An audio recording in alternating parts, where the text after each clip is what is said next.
Let's now head to the United States of America, where President Joe Biden is currently speaking on the economy of the country in Chicago.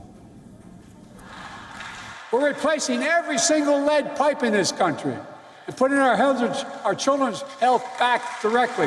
400,000 schools, 10 million homes.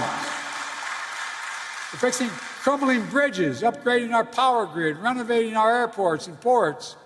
And Dick, one of you talked about that, how important that is for the Great Lakes as well. Last week we opened I-95 back where I live. And you go up the East Coast. It's one of the most important links in the entire East Coast. Well, guess what? A guy driving a truck knocked down the whole bridge and the whole block, 4 lanes of the highway. I went up there. I said, we're going to get this the #1 project to get done.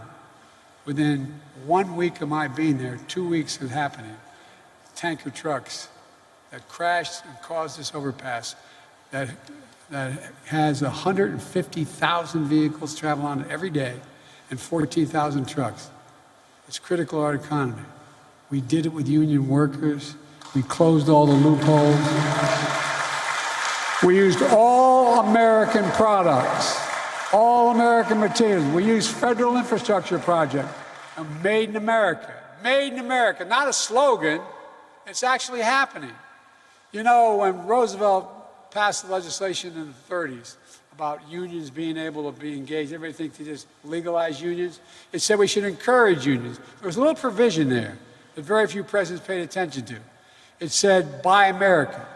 That meant that if a president was given money by the Congress to build, say, a new deck in an aircraft carrier, whatever it was, he or she was supposed to use 100% American labor and 100% American products.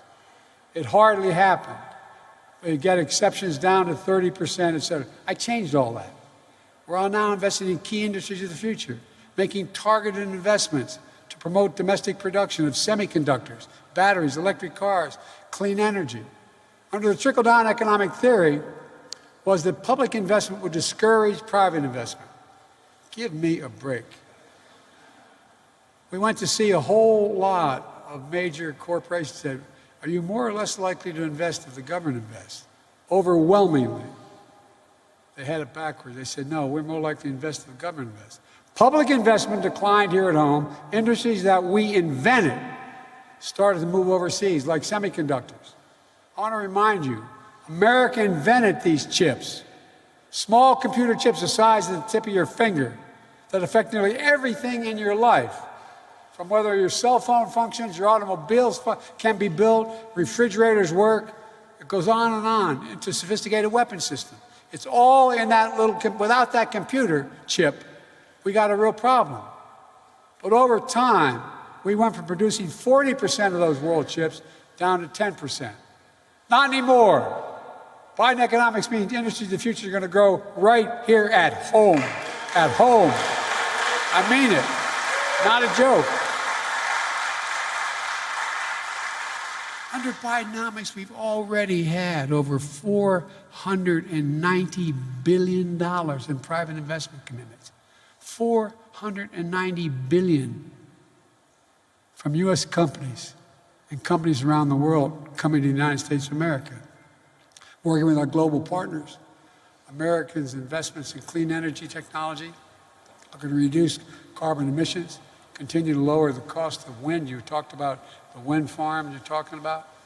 You know, it's already cheaper. Wind and solar are already significantly cheaper than coal and oil. WION is now available in your country. Download the app now and get all the news on the move.